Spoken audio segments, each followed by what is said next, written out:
second episode of Upcycle with Steph. It's been a while. I was going to make a traditional podcast, but I got hung up in the technical difficulties, so I decided to make another one. The topic of this vlog is forgiveness. So, I love this topic. Okay. Well, first of all, recently I took part in kind of a forgiveness cleanse. It was brought about, I think, by two people, and I can't remember the name of the author, but you are a badass, that author, and Gabby Bernstein. I think they both encourage forgiveness. So I did a forgiveness detox, and I'll tell you about that in a little bit. But forgiveness. In my 20s, I was trying to find myself. I don't even know what my problem was, but I think I was looking for power and identity, and I was in the Peace Corps, and I just went through this era, and I got really harsh on a trainer that I had been working with.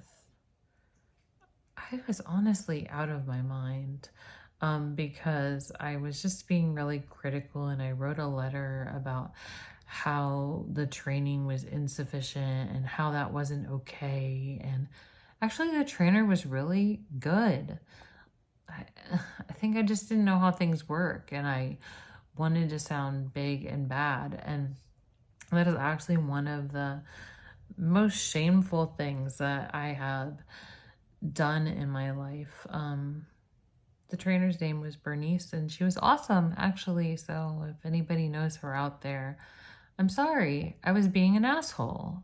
I was a young 20-something asshole. They say that your brain isn't done developing until you're 25, and so I will cite that as a problem.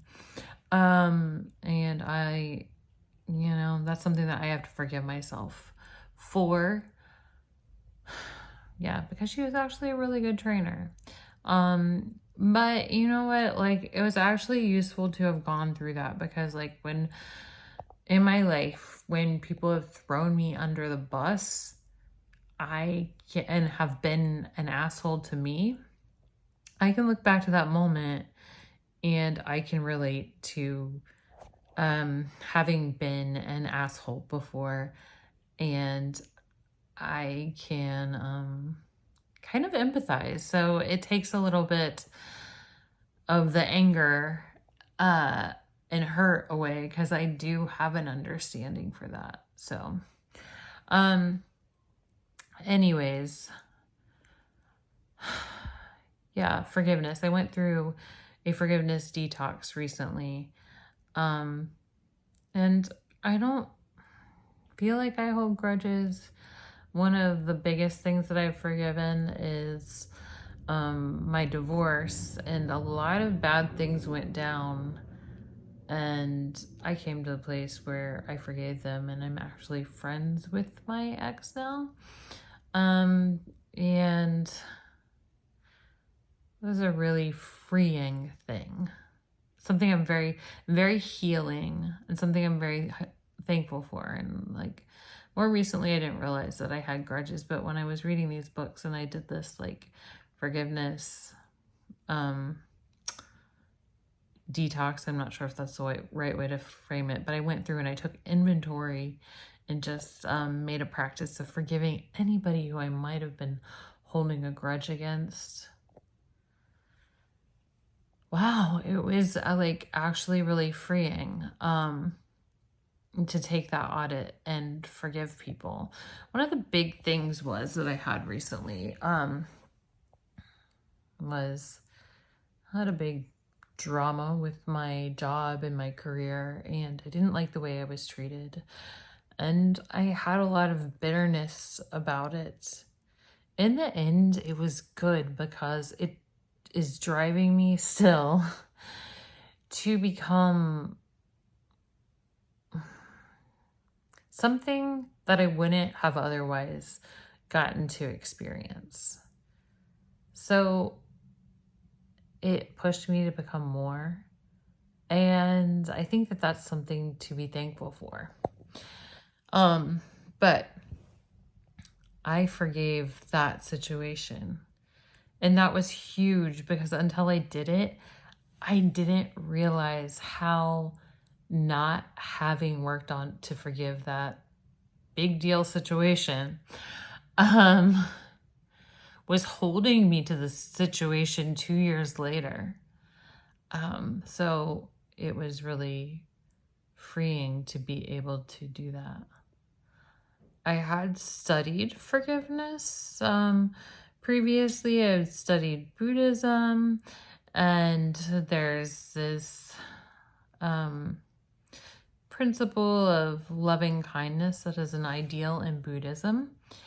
And I did study that, and that is something that I keep in mind with forgiveness. And the idea is that we should forgive our enemies. And not only that, we should go a step farther and wish them well and sincerely meditate and wish good things for them.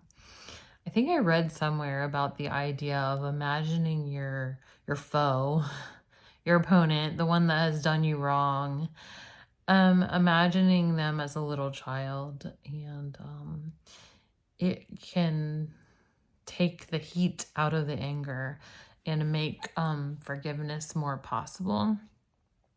One thing that I also like to think about is, we all have people in our lives who we love very much, and we actually take a lot more shit from those people because we love them, and probably because we can understand them. So sometimes when somebody's being kind of shitty to me, I can kind of equate them to a family member that I love, and makes it easier to forgive. As far as forgiveness goes, sorry, I'm shaking this a lot. As far as forgiveness goes, it doesn't mean that you should hang around and let someone beat on you. I'm actually talking about this tonight because I got a text message from someone who just didn't think very highly of me, was very negative in general. And I should have cut the conversation off sooner.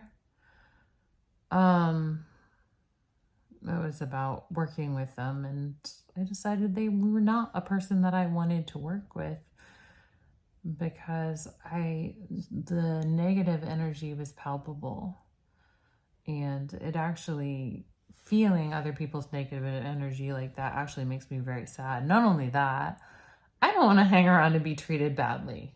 Doesn't do them any good. They need to fix whatever it is that's making them be a troll, and they need to, get better. Letting them treat me bad isn't gonna do anything for them. But anyways, yeah, that was just something that I had to go through and forgive today. That concept of loving kindness and working on forgiving that person who was just verbally, via text, beating up on me. Working on forgiving them, but then going the next step further and just having compassion and wishing them well and wishing that the cloud of their negative energy be lifted. That Buddhist precept really helped me as well. And I may have to do some more work around that, some more meditation on that, because it was kind of a negative thing today. But I also was talking to a friend, and she was like, oh, I would have cut that off sooner. I'm like, oh, I'm not the right person for you. Goodbye, click. And I should have done that because I didn't need to. But, you live, you learn. So that is those are my thoughts on forgiveness. I highly recommend it. New and improved forgiveness. You have to try it. Do a forgiveness detox. Take inventory of things that you need to forgive. A forgiveness audit. Like, who do you need to forgive? Like, go through the list and work on forgiving. And there are some things that have ticked me off and I've forgiven them, but then they creep back in, so you have to keep working on forgiving them. But I highly recommend it. It will really lighten your heart, and it's a gift. It's a gift for yourself. This is a huge thing that I haven't said. Forgiveness is a gift for yourself. I mean, it's kind of cool for the other person, but, you know, if you're in a fight with them, they might be like, oh, I don't need forgiveness. But forgiveness is for you. Forgiveness is for you, so do it for yourself. It's really good for you mentally and physically, good for your heart, so many things. So do a forgiveness audit and just systematically forgive the grudges that you're holding on to, like let them go. And I think it will make you feel awesome. And I wish that for you. All right. Love you. And thank you for being here with me. Okay. Bye.